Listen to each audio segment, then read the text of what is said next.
এবার গরমের ভোগান্তিকে চূড়ান্ত পর্যায়ে নিয়ে গেছে পানির সংকট। মিরপুর, ভাসানটেক, উত্তর শেওড়াপাড়ার কিছু অংশ, জুরাইন ও নন্দীপাড়া সহ রাজধানীর প্রায় 10টি এলাকায় রয়েছে তীব্র পানির সংকট। এর মধ্যে ভাসানটেকে পানির সংকট সবচেয়ে বেশি। সেখানকার বাসিন্দারা জানান প্রায় 3 মাস ধরে পানি পাচ্ছেন না তারা। যদিও সকাল থেকে সেখানকার কয়েকটি পয়েন্টে খনন করে পানির পাইপ মেরামতের কাজ চালিয়েছে ওয়াসা। সংস্থাটি বলছে পানির স্তর নেমে যাওয়ায় ভোগান্তি বেড়েছে, সাথে জনবল সংকটের কারণে কাঙ্ক্ষিত গতিতে সমাধান করা যাচ্ছে না।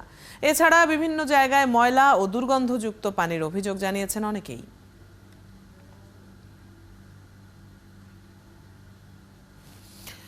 অনেক অঞ্চলের মতো ঢাকার ভাসানটেকেও চলছে তীব্র পানি সংকট। কথা বলবো সেখানকার জনপ্রতিনিধি, ঢাকা উত্তর সিটি কর্পোরেশনের 15 নম্বর ওয়ার্ড কাউন্সিলর জহির আহমেদের সাথে।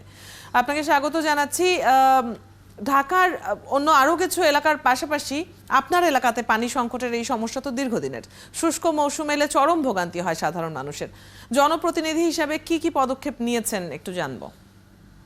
আসসালামু আলাইকুম, আমি ঢাকা উত্তর সিটি কর্পোরেশনের 15 নং ওয়ার্ড কাউন্সিলর মোহাম্মদ জহির আহমেদ বলছি। আমাদের এই পানি সংকটটা আপনারা অনেকেই অবহিত আছেন যে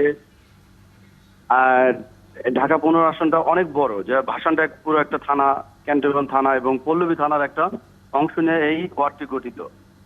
এখানে এই গরমের শুষ্ক মৌসুম কিংবা এখন এই দিনে আসলে আমাদের খুব পানির এতটা সংকট দেখা যায়, মানুষ কোথাও কোথাও 1 দিন 2 দিন 3 দিন গোসলও করতে পারে না।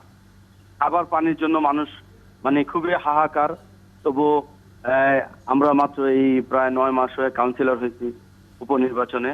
এখানে আমাদের মেয়র সাহেবের মাধ্যমে এবং আমাদের স্থানীয় যে আমাদের এমপি মহোদয় আছে, বর্তমানে তথ্য সম্প্রচার প্রতিমন্ত্রী মোহাম্মদ আলী আরাফাত ভাই, ওনার মাধ্যমে আমরা কয়েকটা সাবমার্সিবল পাম্প এবং কয়েকটা পানির পাম্প বসানোর উদ্যোগ নিয়ে এবং সাবমার্সিবল বিভিন্ন মসজিদ মাদ্রাসায় এ পর্যন্ত 8টা বসানো হয়েছে এবং আরো 3টা পানির পাম্প অলরেডি কাজ চলমান।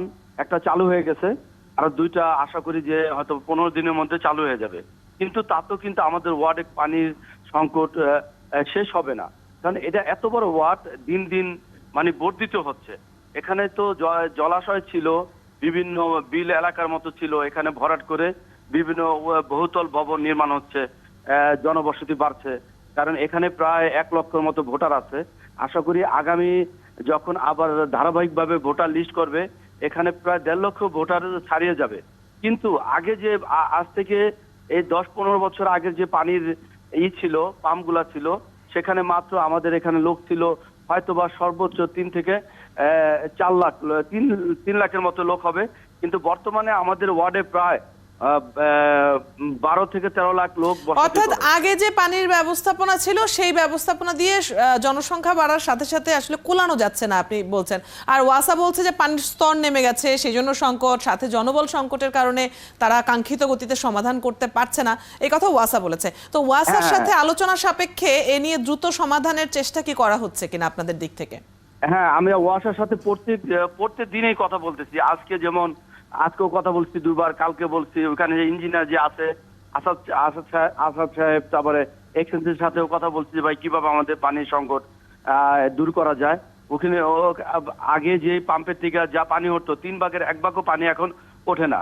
উনিও আজকে একটা জায়গা ভিজিট করছে মাটি কাটা নামে। আশা করি 2-3 দিনের মধ্যে ওখানে আরেকটা বোরিং এর কাজ চালু হবে।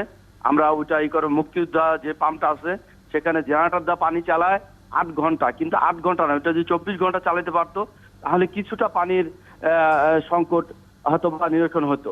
এখন ওইটাও বিদ্যুৎ লাইন টানতেছে, হয়তো 1 সপ্তাহের মধ্যে ওইটাও চালু হয়ে যাবে। আশা করি যদি এরকম যদি না হয়, এবং আমি ওয়াসার কর্তৃপক্ষের কাছ থেকে আপনাদের মাধ্যমেই যাতে ওনারা আরো সচেতন হয়, আমাদের এখানে যেই পরিমাণ পানির সংকট, ওনারা আরো একাধিক যদি আমাদের পানি পাম্প যদি না বসায় তাহলে মানে রাজধানীর যে এখানে একটা উন্নয়নের ধারাবাহিকতা, এটা সম্পূর্ণভাবে পানির কারণে ওটা বন্ধ হয়ে যাবে। তাহলে এই যে প্রজেক্টগুলোর কথা আপনি বলছিলেন, যে প্রকল্পগুলো নেওয়া হয়েছে ইতিমধ্যেই কাজ চলছে, আপনি বলছিলেন যে সংশ্লিষ্ট এলাকার এমপির সাথে পরামর্শ নিয়ে এবং তার সহায়তায় বেশ কিছু কাজ তো আসলে করা হয়েছে, এগুলোর সুফল এলাকাবাসী কবে নাগাদ পেতে পারেন?